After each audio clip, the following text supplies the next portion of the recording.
Pernah nggak sih Anda sadar, tiap kali kita dengar pidato kenegaraan yang bangga banget ngeklaim soal, ya 20% anggaran negara udah dialokasikan buat pendidikan. Iya, angka sakti 20% itu kan emang sering banget dibanggakan ya. Bener banget. Kelihatannya fantastis kan di atas kertas. Tapi bayangin kalau ternyata di balik persentase raksasa itu, ada semacam kompromi hukum yang luar biasa besar. Semacam manuver linguistik di ruang sidang gitu ya. Tepat, manuver yang pada dasarnya cuma mindahin uang dari satu kantong ke kantong lain, tanpa bener-bener ngasih dana segar buat benerin fasilitas kelas atau beli buku buat anak-anak Anda. Dan itu pertanyaan yang sangat valid buat diajukan. Realitasnya angka 20% yang sekarang kita anggap wajar dan udah pasti itu, ya nggak jatuh dari langit begitu aja. Pasti ada prosesnya kan? Jelas, angka itu hasil dari perdebatan sengit keputusasaan birokrasi, dan ini yang paling penting, sebuah persidangan di tahun 2007 yang ngubah wajah struktur keuangan negara kita selamanya. Di mana idealisme hukum itu nabrak langsung sama kondisi dompet negara yang lagi kembang kempis. Betul sekali. Nah, mari kita bongkar semuanya di sesi bedah kasus kita hari ini. Buat Anda yang penasaran gimana sih cara kerja dapur anggaran negara, kita bakal membedah arsip putusan Mahkamah Konstitusi nomor 24 PUU V 2007. Ya, dan sumber materi kita hari ini cukup tebal. Banget. Kita udah kumpulin tumpukan dokumen resmi putusan MK tersebut, terus menelusuri catatan kronologis persidangannya. Gak lupa juga kita bandingin sama arsip berita dari Sekretariat Negara, Antara, dan Kompas di masa itu. Supaya gambaran yang kita dapat utuh ya. Bener, fokus kita simpel banget hari ini. Kenapa sih pada tahun 2007 pemerintah itu sampai pusing 7 keliling sama kewajiban 20% ini? Dan gimana ceritanya, dua orang pendidik justru bikin efek domino yang merombak definisi investasi pendidikan di Indonesia?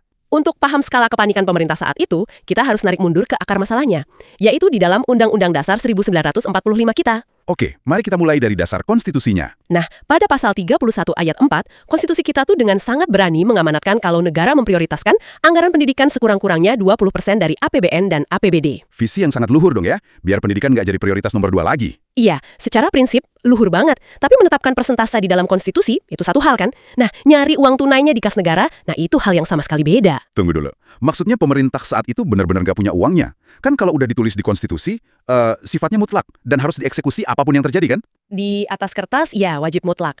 Tapi di lapangan, sekitar tahun 2007 itu, pemerintah cuma sanggup mengalokasikan sekitar 11,8% dari APBN buat pendidikan. Astaga, 11,8? Jauh banget dari target 20% itu. Sangat jauh, dan imbasnya ini fatal banget secara politik maupun hukum. Karena terus-terusan gagal capai target, undang-undang APBN kita itu selalu digugat ke MK oleh berbagai kelompok masyarakat.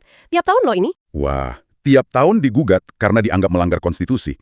Itu sih pasti jadi mimpi buruk buat Menteri Keuangan manapun ya. Udah pasti langganan masuk ruang sidang mereka. Tapi, sebentar, 11,8% itu sebenarnya kan angka yang nominalnya nggak kecil buat ukuran APBN kita. Kenapa susah banget sih ngedongkraknya biar sampai angka 20? Nah, kuncinya itu ada pada definisi. Definisi tentang apa yang boleh dihitung sebagai anggaran pendidikan. Waktu itu, payung hukum operasionalnya adalah Undang-Undang Nomor 20 Tahun 2003 tentang Sistem Pendidikan Nasional, atau biasa kita sebut UU Sisdiknas. Oke, UU Sisdiknas tahun 2003. Terus masalahnya di mana? Di dalam pasal 49 ayat 1 Undang-Undang ini, DPR dengan sangat sadar memasukkan satu frasa yang krusial. Mereka secara eksplisit mengecualikan komponen gaji pendidik dan biaya pendidikan kedinasan dari hitungan minimal 20% tersebut. Hah? Pengecualian? Berarti, gaji guru dan dosen negeri di seluruh Indonesia ini sama sekali nggak boleh dihitung masuk dalam keranjang 20% itu? Sama sekali nggak boleh. Undang-undang itu menuntut kalau dana 20% tersebut harus berupa dana pendidikan yang murni. Murni dalam artian buat operasional ya? Betul, artinya uangnya harus dialokasikan buat hal-hal kayak membangun gedung sekolah, benerin atap yang bocor, melengkapi laboratorium, atau dana bantuan operasional sekolah. Jadi uang buat bayar gaji bulanan jutaan PNS guru ini nggak dianggap sebagai bagian dari upaya memenuhi kuota konstitusi itu? Persis, makanya pemerintah babak belur banget nyari uangnya. Pantas aja mereka sampai pusing gitu. Coba saya cerna ini pakai analogi ya, biar Anda yang lagi dengerin juga gampang ngebayanginnya. Boleh, silahkan. Gini, ini tuh ibaratnya Anda berjanji pada diri sendiri secara ketat buat nabung 20% dari gaji setiap bulan. Niatnya buat beli rumah. Uang itu murni untuk DP rumah aja. Janji yang sangat bagus untuk masa depan. Tapi kemudian di tengah bulan, dompet Anda mulai menipis. Terus Anda mulai merasionalisasi pengeluaran dan mikir, boleh nggak ya uang yang dipakai buat bayar sewa kamar kos bulan ini, dihitung aja masuk ke dalam tabungan 20% itu? Karena logikanya, uang sewa kos kan juga pengeluaran untuk tempat tinggal kan? Nah, bener. Tapi karena aturannya ketat dan uang kos itu nggak boleh dihitung, maka nyisihin uang tunai murni sebesar 20% dari sisa gaji itu rasanya nyaris mustahil. Analogi yang sangat presisi. Itu benar-benar menggambarkan penderitaan kas negara waktu itu. Negara harus nyari dana segar tambahan puluhan triliun rupiah setiap tahun, murni untuk operasional sekolah. Di saat pendapatan pajak juga lagi terbatas kan pastinya? Ya, nah di tengah kebuntuan inilah muncul sebuah manuver yang sama sekali nggak diprediksi sebelumnya. Ada celah hukum yang justru dimanfaatkan sama aktor-aktor dari lapangan. Bukan dari kalangan elit politik Jakarta ya? Bukan. Dan ini bagian yang sangat menarik dari arsip kita. Siapa sih sebenarnya yang seberani itu maju muji aturan yang udah bikin pusing satu negara ini? Mereka ini dua orang pendidik yang rasa sangat dirugikan sama sistemnya. Pemohon pertama itu Dra Rahmatiyah Abbas. Rahmatiyah Abbas, beliau birokrat pusat. Sama sekali bukan. Beliau adalah seorang guru dan pengawas taman kanak-kanak serta sekolah dasar dari Kabupaten Wajo, Sulawesi Selatan. Wow, Jauh dari Jakarta ya. Terus yang kedua? Pemohon kedua adalah Prof. Dr. Badriah Rifai. Beliau seorang guru besar dari Fakultas Hukum Universitas Hasanuddin di Makassar. Mereka berdua nyewa pengacara kondang, Elza Syarif, dan bawa argumen ini langsung ke Mahkamah Konstitusi. Jadi, seorang guru TK dari Kabupaten Wajo dan profesor hukum dari Makassar terbang ke Jakarta. Apa yang bikin mereka segelisah itu sampai merasa perlu menggugat klausul soal definisi anggaran ini? Rasa terasingkan, mereka ngerasa UU Sisdiknas itu mendiskriminasi mereka secara konstitusional. Logikanya gimana tuh?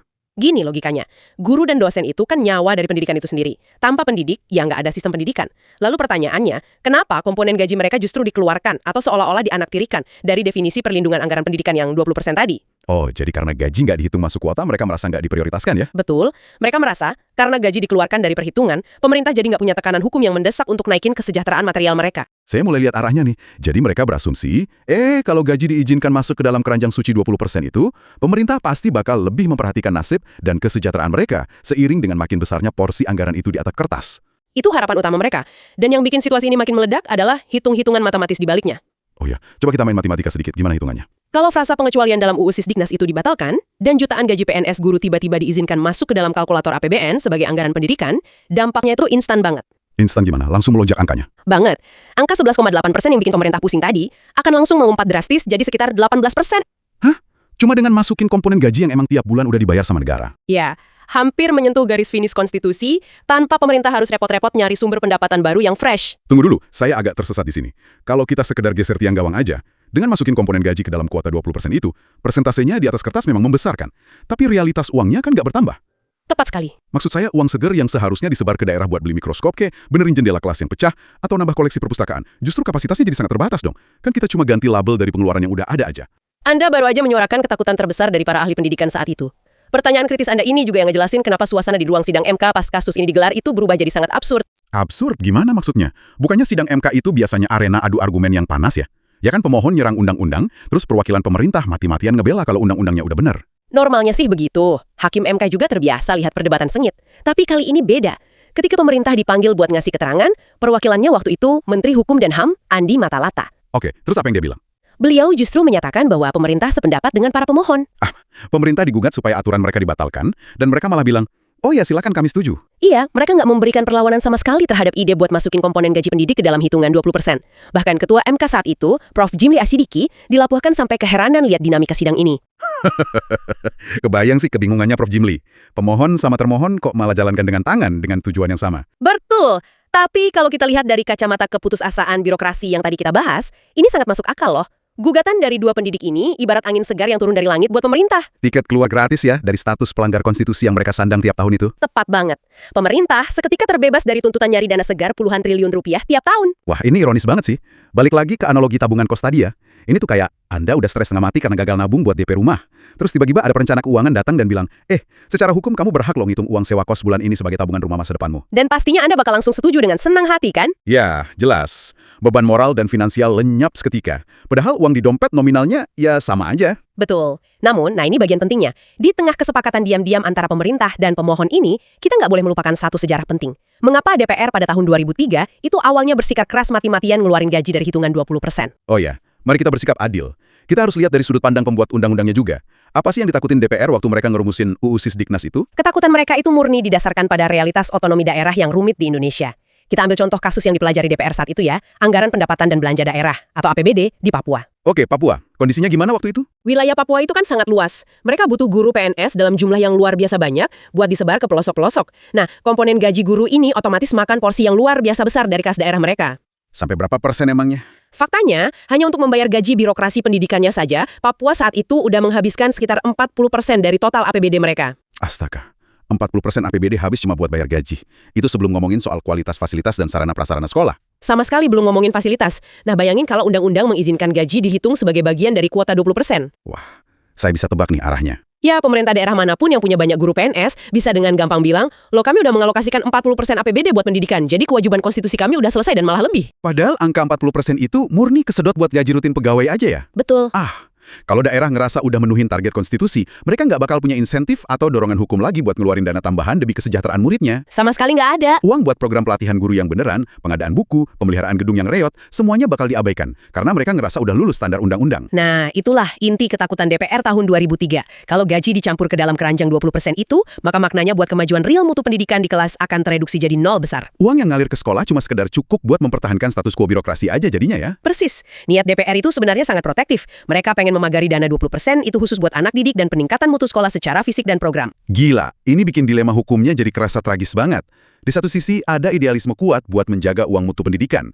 Tapi di sisi lain ada realitas kas negara yang emang benar-benar nggak sanggup memenuhinya. Sebuah benturan yang keras ya. Lalu setelah drama pemerintah yang setuju digugat tadi, pas palu akhirnya diketuk di Mahkamah Konstitusi. Gimana hasil putusannya? MK pada akhirnya mengabulkan permohonan tersebut, meskipun untuk sebagian. Majelis Hakim menyatakan kalau frasa selain gaji pendidik di dalam UU Sisdiknas itu bertentangan dengan UUD 1945. Berarti frasa pengecualian itu langsung dihapus. Ya, dinyatakan tidak lagi memiliki kekuatan hukum mengikat. Artinya, sejak detik itu juga, gaji pendidik diwajibkan untuk dihitung secara penuh ke dalam penyusunan anggaran pendidikan yang 20% tadi. Wow, jadi secara resmi, definisi investasi pendidikan di Indonesia bergeser ya.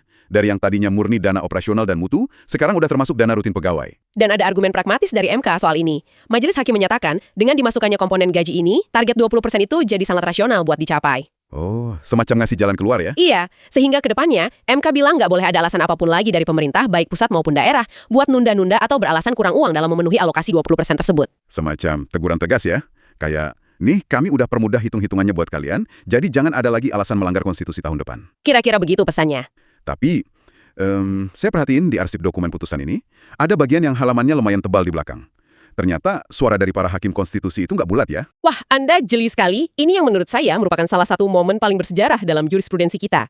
Keputusan tersebut diwarnai oleh dissenting opinion atau pendapat berbeda yang sangat tajam dari 3 hakim konstitusi. 3 hakim? Siapa saja mereka? Ada Hakim Abdul Mukti Fajar, Hakim Marwara Rasiahaan, dan Hakim H. Harjono. Mereka nggak cuma sekedar nggak setuju, tapi mereka membongkar kelemahan fundamental dari gugatan 2 pendidik tadi. Menarik, apa yang bikin ketiga hakim ini bersikeras banget nolak argumen pemohon? Mari kita lihat secara spesifik pendapat dari Hakim Abdul Mukti Fajar. Beliau ini menelanjangi argumen pemohon dengan sangat telak. Gimana tuh cara dia membantahnya? Pemohon kan merasa dirugikan karena gajinya nggak masuk hitungan, sehingga mengancam kesejahteraan material mereka. Tapi, Hakim Mukti Fajar melihat fakta yang berbeda. Guru dan dosen berstatus PNS itu gajinya kan udah diatur secara jelas dan dijamin penuh dalam struktur anggaran belanja pegawai yang beda pos. Oh, bener juga. Gaji mereka kan PNS, aturannya udah ada sendiri. Betul, jadi menurut beliau, sekedar ngubah label dalam Undang-Undang Pendidikan, itu nggak bakal secara otomatis dan serta-merta melipat gandakan gaji pokok para pemohon di akhir bulan. Ah, saya paham. Berarti para hakim yang nolak ini ngelihat kalau ngubah definisi itu cuma ngelesain masalah akuntansinya pemerintah aja, tapi sama sekali nggak ngasih keuntungan finansial nyata buat para pendidik yang capek-capek menggugat itu. Sangat presisi. Terlebih lagi, Hakim Mukti Fajar menyebut pengabulan permohonan ini dengan sebuah istilah yang sangat berat. Beliau menyebutnya sebagai suatu penyiasatan konstitusional yang menyesatkan. Hah? Suatu penyiasatan konstitusional yang menyesatkan? Itu kan kayak tuduhan manipulasi legal yang terang-terangan banget dari dalam ruang mahkamah itu sendiri. Karena menurut beliau, langkah ini adalah jalan pintas yang mengabaikan sejarah dan niat luhur pembuat undang-undang aslinya. Beliau menilai para pemohon, dan secara nggak langsung pemerintah yang menyetujuinya, itu gagal paham. Gagal paham gimana? Mereka gagal paham kalau memisahkan gaji dari anggaran 20% itu justru bertujuan buat memperbesar kue kesejahteraan pendidikan secara keseluruhan, bukan buat mendiskriminasi profesi guru. Dan kalau kita melangkah keluar dari gedung MK, gimana respons publik saat itu? Karena secara narasi media, ini kan kasus di mana guru rakyat biasa menggugat aturan negara dan menang. Harusnya ada perayaan besar-besaran dong di kalangan guru seluruh Indonesia. Ironisnya, realitas di lapangan justru berbanding terbalik. Masa sih? Nggak pada seneng? Enggak. Kemenangan hukum ini justru direspons dengan kekecewaan yang mendalam oleh kelompok ahli pendidikan dan organisasi profesi guru itu sendiri. Wah, kenapa bisa gitu? Persatuan Guru Republik Indonesia atau PGRI yang merupakan wadah jutaan guru merespons ini dengan keras. Ketua PB PGRI saat itu, Bapak Azin Hussein, secara terbuka menyatakan keprihatinannya ke media. Apa yang disadari sama PGRI yang mungkin terlewat sama pemohon? PGRI sadar betul dana 20% yang selama bertahun-tahun mereka perjuangkan supaya murni dialokasikan buat pembangunan fisik sekolah, sekarang malah bakal tersedot habis kembali ke kantong birokrasi untuk bayar gaji. Oh, mereka paham kalau kue untuk fasilitas anak didiknya malah jadi nyusut ya? Betul.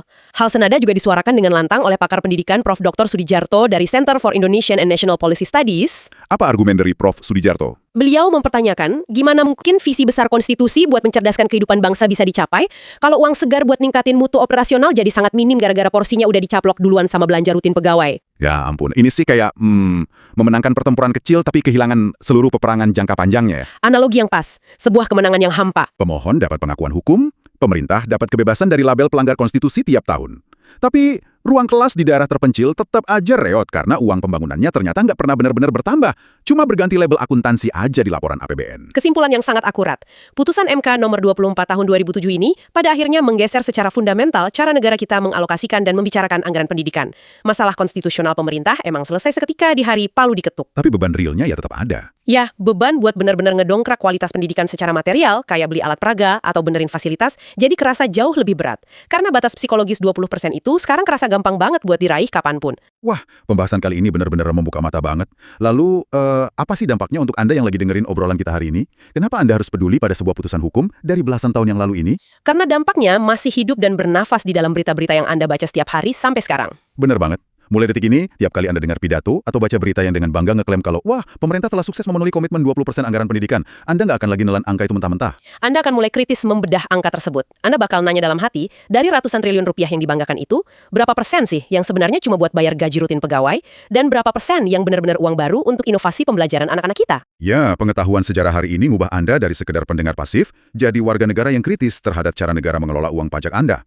Anda kini paham sejarah kelamnya. Anda tahu persis ada kompromi hukum yang tersembunyi dengan sangat rapi di balik persentase megah tersebut. Karena angka nggak pernah berdiri sendiri tanpa konteks sejarah pembuatannya. Betul. Dan sebagai penutup sesi kita hari ini, saya pengen Anda merenungkan satu hal. Saat Anda kembali ke rutinitas Anda masing-masing, ketika idealisme tertinggi dari sebuah negara yang tertulis tebal di dalam undang-undang dasarnya, membentur tembok realitas dompet negara yang lagi terbatas, apa yang sebenarnya terjadi pada identitas kita sebagai bangsa? Apakah kita memilih untuk bekerja lebih cerdas, mengefisienkan birokrasi dari korupsi, dan membangun kapasitas ekonomi demi benar-benar mencapai garis akhir yang ideal itu? Ataukah kita cuma memilih jalan pintas yang gampang, dengan sekedar merekayasa definisi linguistik dari hukum itu sendiri, sehingga di atas kertas, seolah-olah kita udah menang? Silahkan Anda renungkan.